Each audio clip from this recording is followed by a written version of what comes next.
I'm outside the new Home Office Immigration Centre in Croydon. They've moved it here from Luna House. It's in Ruskin Square now. I'd just like to speak about Mo Farah. It's often cited that Mo Farah as an example of immigrants being good for Britain, along with doctors and other things like that. But I'd like to make a few points on that. Firstly, obviously Mo Farah did arrive in Britain as an illegal immigrant on fault. I believe it was under false paperwork.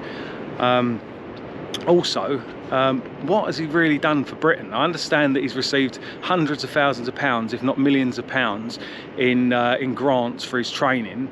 He's lived in America as assumably a tax exile to avoid paying UK tax, and his charity raises money for people abroad. You know, I don't see how that is good for Britain. Some people, again, is that the best case that people can hold up as a case of immigration being good for Britain?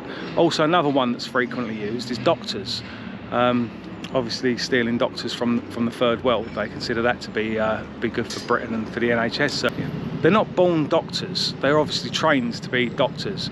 And who funds that? We fund it, don't we? We pay foreign aid, along with other countries paying it as well.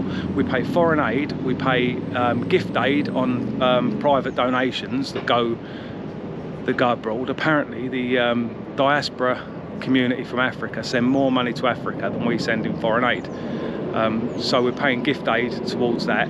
Also fair trade. When you go in shops and buy bananas and things like that, and coffee, most things that are imported, they have a fair trade sticker on them, where basically you're paying over the odds because money goes towards education programs and health programs in these foreign countries. So basically what's happening is we're spending billions of pounds training foreign doctors so they can come over here, take jobs that British people should have, and then we're expected to be grateful for it. So basically for the foreign doctors and for Mo Farah, I don't see any reason why we should be grateful. Obviously Mo Farah has won several Olympic gold medals, but what do ordinary people get out of that? Do you know, when the Olympics are on, like, do you get a day off work for every gold medal? Do you get a tax rebate for every gold medal? Do you get a free pint of beer or a cup of coffee for every gold medal? You get nothing, do you?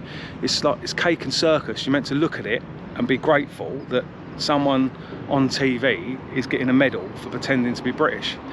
It's not even just the foreign ones. You know, you've got a lot of white English athletes who, again, they don't actually do anything for anyone. You know, they make a lot of money, they avoid paying taxes and things like that, and then they take the knee, don't they, for Black Lives Matter. It may seem a bit trivial and not a big deal to a lot of people, the fact they're taking the knee, but what you need to remember is that in London and a lot of major cities in Britain and around the world, there are white children that are in the minority, and they're getting told that, and the black children that are getting educated alongside them are getting told that they've got an unfair advantage over them due to institutional racism, which is a load of rubbish. Everyone knows that class privilege exists, where people from wealthy backgrounds have unfair advantages over other people, but it's a class privilege, it's not a white privilege. White people in working class areas do not have that privilege.